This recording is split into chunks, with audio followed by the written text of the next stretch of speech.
जय शिव शंकर, जय भोलेनाथ। सावन का महीना चल रहा है और आज हम बात करेंगे 22 अगस्त की, जो सावन शुक्ल पक्ष की दशमी तिथि है और यह दिन शनिवार को पड़ रहा है। शिव भक्तों, यह संयोग बहुत ही दुर्लभ माना जाता है, यह जय शिव शंकर, क्योंकि सावन का महीना ऊपर से शुक्ल पक्ष और उस पर शनिवार का दिन, तीनों का मेल जब एक साथ आता है तो भोलेनाथ की कृपा बरसने में देर नहीं लगती।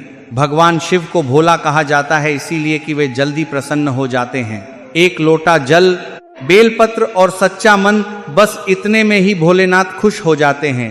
तो आज की इस कथा में हम 3 बातें विस्तार से समझेंगे।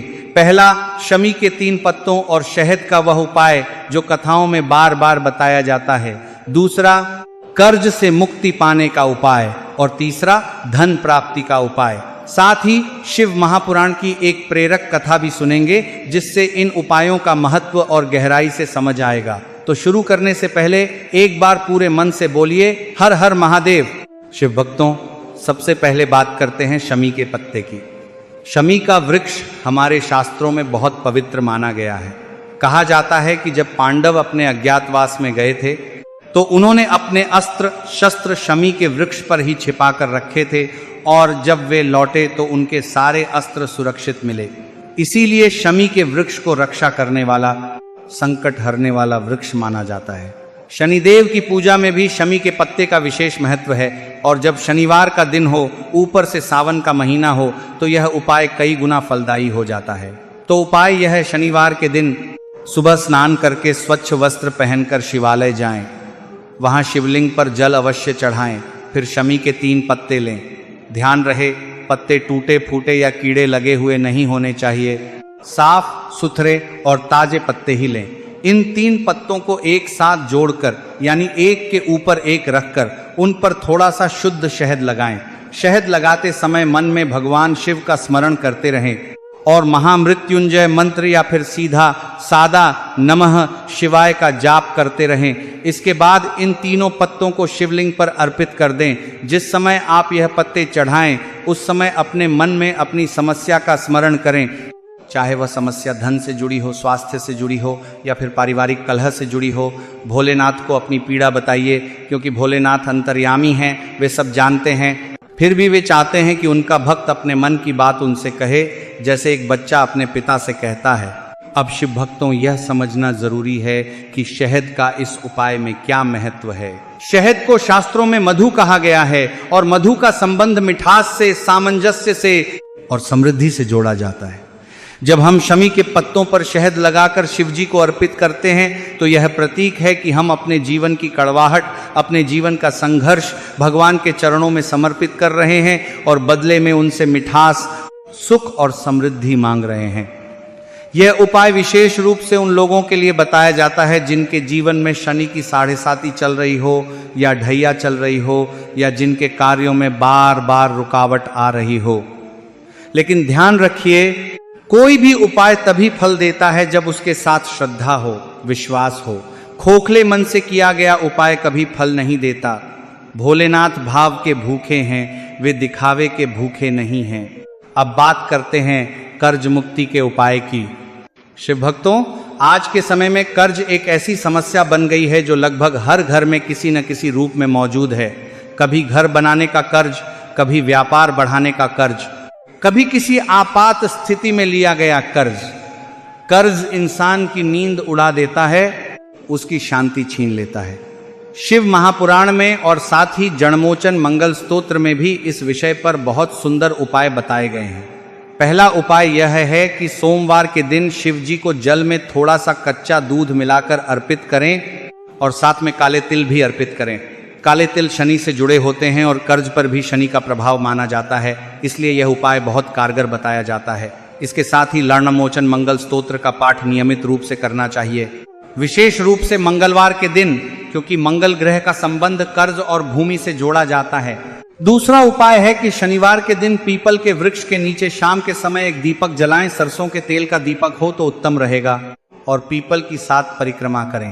परिक्रमा करते समय मन ही मन भगवान शिव और शनिदेव दोनों से प्रार्थना करें कि हे प्रभु, मुझे इस कर्ज के बोझ से मुक्ति दीजिए और जो भी परिस्थितियां मेरे जीवन में इस कर्ज का कारण बनी हैं उनसे मुझे उबारिए। तीसरा उपाय जो प्रवचनों में बार बार दोहराया जाता है वह यह है कि जिस भी व्यक्ति से आपने कर्ज लिया है उसके प्रति मन में कभी बुरा भाव मत रखिए।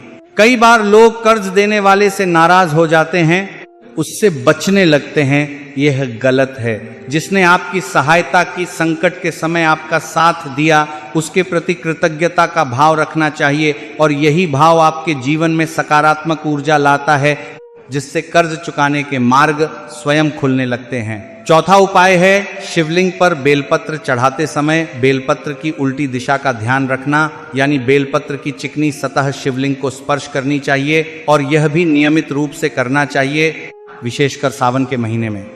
कहते हैं जो व्यक्ति पूरे सावन में प्रतिदिन शिव जी को बेलपत्र अर्पित करता है उसके पुराने से पुराने कर्ज भी धीरे धीरे समाप्त होने लगते हैं। अब शिव भक्तों बात करते हैं धन प्राप्ति के उपाय की। धन कोई बुरी चीज नहीं है जब तक उसका उपयोग सही दिशा में हो।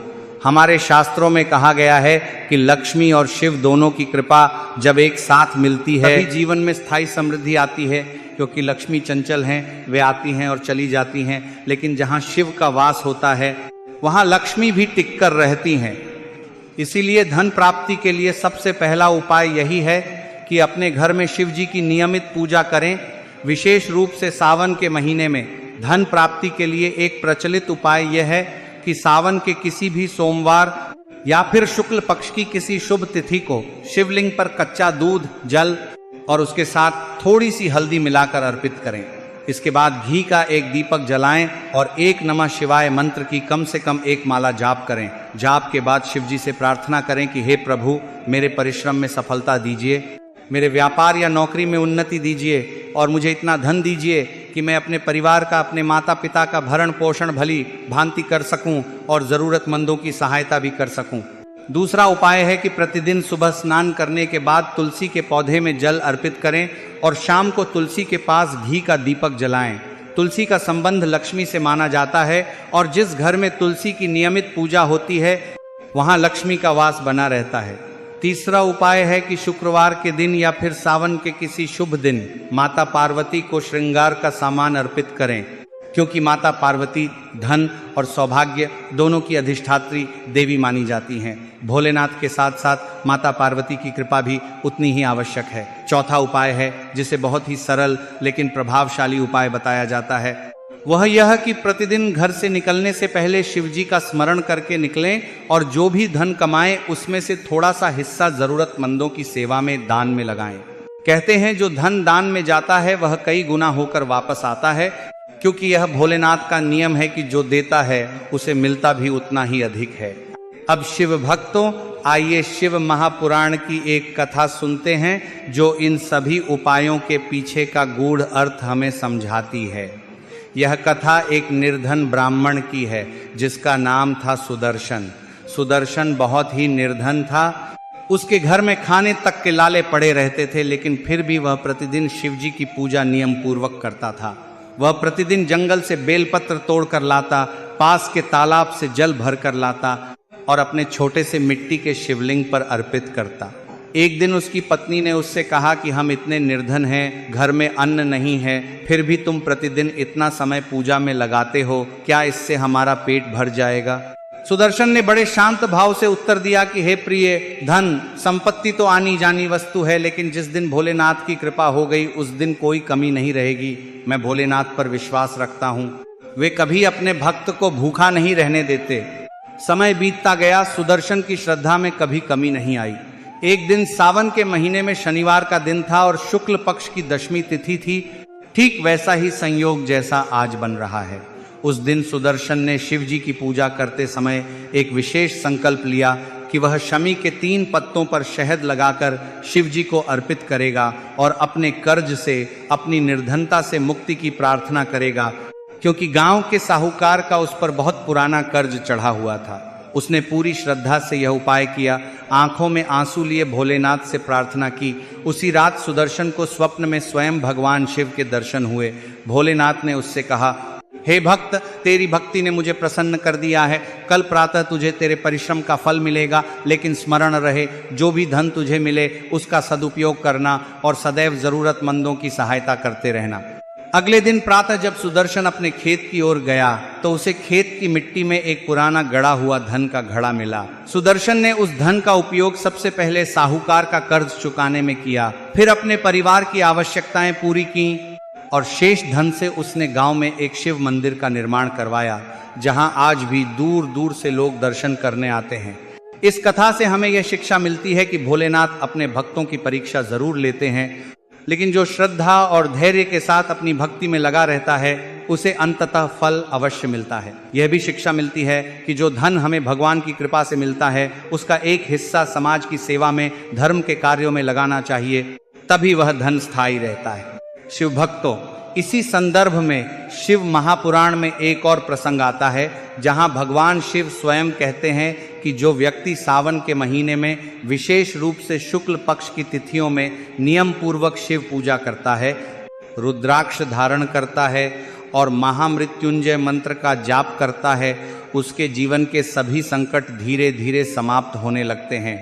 महामृत्युंजय मंत्र इस प्रकार है: त्रयंबकं यजामहे सुगंधिं पुष्टिवर्धनम उर्वारुकमिव बंधनान मृत्युर्मुक्षीय मामृतात्। इस मंत्र का अर्थ है कि हम त्रिनेत्रधारी भगवान शिव की उपासना करते हैं, जो सुगंध देने वाले और पुष्टि बढ़ाने वाले हैं। जैसे ककड़ी अपनी बेल से पककर स्वयं अलग हो जाती है, वैसे ही हमें भी मृत्यु के बंधन से, यानी हर प्रकार के दुख और संकट के बंधन से मुक्त कर दीजिए। यह मंत्र न केवल स्वास्थ्य के लिए बल्कि हर प्रकार के संकट से मुक्ति के लिए अत्यंत प्रभावशाली माना गया है।